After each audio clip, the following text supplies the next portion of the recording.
ఇవాల్టి నుంచి రాష్ట్రంలో వరద నష్టం అంచనాకు కేంద్ర ప్రభుత్వ బృందం పర్యటించనుంది. 6 సభ్యులతో కూడిన టీం నేడు సచివాలయంలో సీఎస్ శాంతికుమారితో సమావేశం కానున్నారు. వరద నష్టాలను పవర్ పాయింట్ ద్వారా సీఎస్ వివరించనున్నారు. ఇక వరద నష్టంపై వివిధ జిల్లాల్లో నష్టాలపై ఏర్పాటు చేసిన ఫోటో ఎగ్జిబిషన్ ను కేంద్ర బృందం సందర్శించనుంది. తర్వాత 2 బృందాలుగా విడిపోయి సూర్యాపేట, ఖమ్మం, మహబూబాబాద్ లో పాటు పలు జిల్లాలలో క్షేత్రస్థాయిలో పర్యటించి పరిశీలించనుంది కేంద్ర బృందం.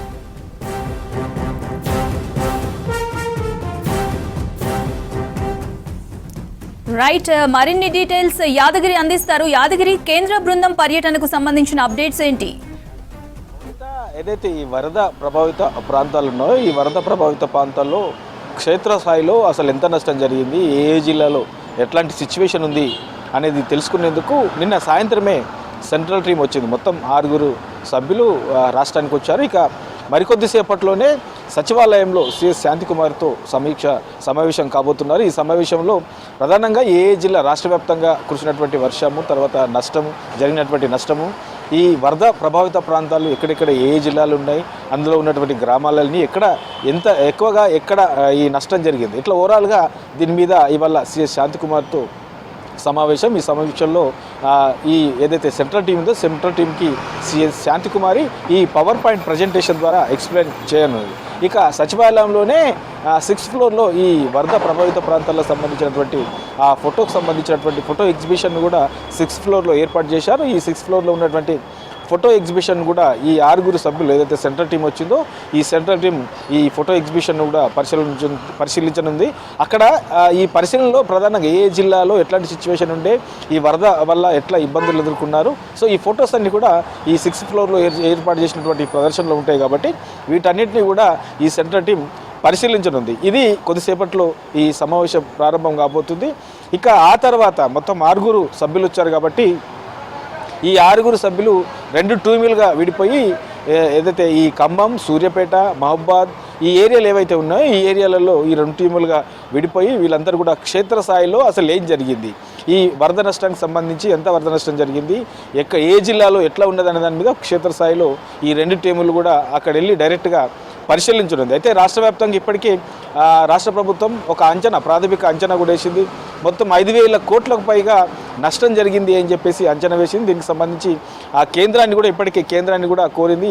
ఈ తక్షణ సహాయం కింద 2,000 కోట్లు ప్రభుత్వం ఇవ్వాలని చెప్పేసి కూడా కేంద్రాన్ని కోరింది. ఇక ఏదైతే ఈ 16th ఫైనాన్స్ కమిషన్ సభ్యులు వచ్చారో నిన్న ఈ 16th ఫైనాన్స్ కమిషన్ సభ్యుల ముందు కూడా సీఎం రేవంత్ రెడ్డి సాక్షాత్గా దీనికి సంబంధించి ఈసారి ఈ వరదలను దృష్టిలో పెట్టుకొని కొంత తెలంగాణ రాష్ట్రం మీద ఉదార స్వభావంతో ఉండాలి, కొంత ఈ జనాభా ప్రాతిపదికన కాకుండా కొంత ఎక్కువగా నిధులు కేటాయించే విధంగా కేంద్రం దృష్టికి తీసుకెళ్లాలని చెప్పేసి నిన్న సీఎం రేవంత్ రెడ్డి కూడా సెంట్రల్ టీం ఏదైతే 16th ఫైనాన్స్ కమిషన్ ఉందో ఈ ఫైనాన్స్ కమిషన్ సభ్యులు కూడా చెప్పారు. ఇక ఇవల్ల జరిగే ఈ సీఎస్తో జరిగే ఈ సమావేశంలో కూడా ఇదే తరహాలో ఈ సెంట్రల్ టీంకు ఎక్స్ప్లెయిన్ చేసే అవకాశం ఉంటుంది. ఎందుకంటే ఓవరాల్గా ఇప్పటికిప్పుడు ఈ 5,000 కోట్లకు పైగా ఈ నష్టం జరిగింది కాబట్టి ఈ రాష్ట్రం ఇప్పటికే అప్పుల కుప్పగా ఉన్నది. గత ప్రభుత్వ హయాంలో మొత్తం అప్పులు చేశారు. అప్పులు చేసిన వాటికి వడ్డీల రూపంలోనే 1,000 కోట్లు కట్టాల్సి వస్తుంది. కాబట్టి కొంత కేంద్రం నుంచి ఎక్కువగా నిధులు కేటాయించాల్సిన అవసరం ఉంది అని చెప్పేసి ఇవాళ ఈ సమావేశంలో సీఎస్ సెంట్రల్ టీంతో కూడా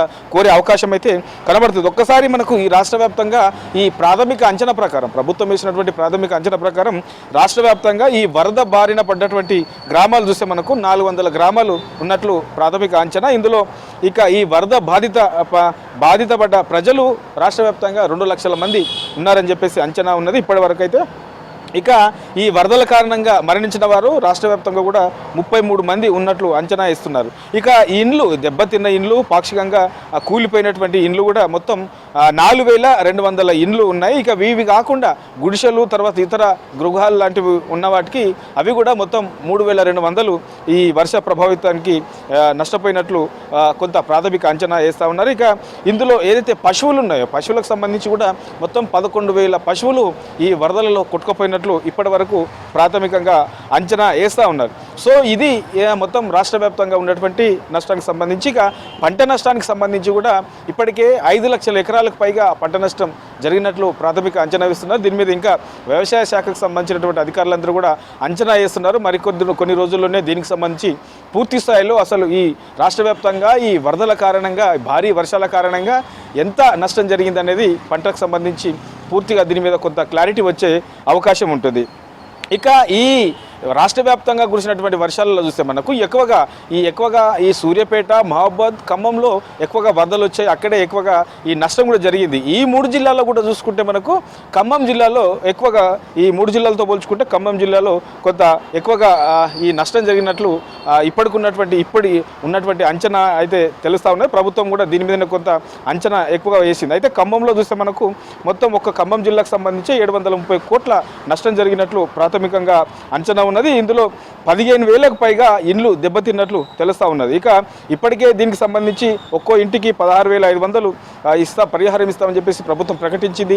డైరెక్ట్గా ఇంటింటికి తిరిగి ఆ ఇంట్లో దెబ్బతిన్న ఇండ్లు ఏవైతున్నాయో ఆ ఇంటికి అక్కడ వెళ్ళి క్షేత్రస్థాయిలో పరిశీలించి అక్కడే ఆ కుటుంబాలకు వాళ్ళ అకౌంట్లో 16,500 ప్రభుత్వం వాళ్ళ అకౌంట్లో జమ చేస్తూ ఉన్నది. ఇక ఒక్క ఖమ్మం జిల్లాలోనే ఈ 80,000 ఎకరాల్లో పంట నష్టం జరిగినట్టు ప్రాథమిక అంచనా వేశారు. ఇక ఈ పంట నష్టానికి సంబంధించి కూడా ప్రభుత్వం ఆల్రెడీ ఇప్పటికే ప్రకటించింది. ఎకరాకు 10,000 నష్టపరిహారం ఇస్తామని చెప్పేసి కూడా ప్రభుత్వం ప్రకటించింది. ఇక మరణించిన వారికి సంబంధించి కూడా 5 లక్షల ఎక్స్గ్రేషియా ఇస్తామన్నది.